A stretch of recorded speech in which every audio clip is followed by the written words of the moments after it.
Deux vedettes des gardiens de la Révolution lancées à toute vitesse au large d'Oman. Les images sont fournies par l'armée iranienne. Leur cible, un tanker qui traverse le détroit. Quelques minutes plus tard, ils ouvrent le feu. Moins de 24 heures après l'annonce de la réouverture du détroit, l'Iran est revenu sur sa décision. Dans ce message adressé à la télévision d'État, le guide suprême Mojtaba Khamenei est très clair.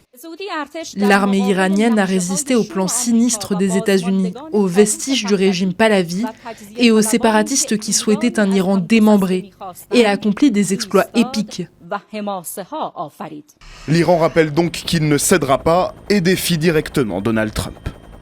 Tant que les États-Unis ne garantiront pas une totale liberté de circulation aux navires iraniens entre l'Iran et leur destination, la situation dans le détroit d'Ormuz restera sous contrôle strict et inchangé.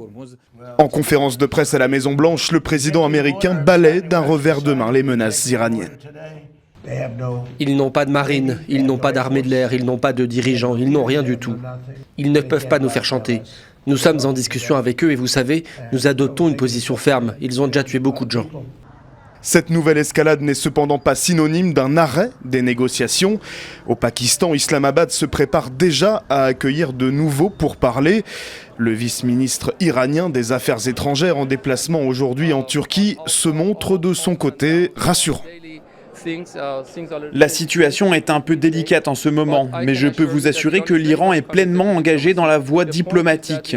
L'essentiel est que l'autre partie abandonne sa position maximaliste et respecte le droit international, cadre dans lequel nous pourrons alors mener une diplomatie constructive. L'Iran vient de confirmer avoir reçu de nouvelles propositions de Washington pour parvenir à un accord.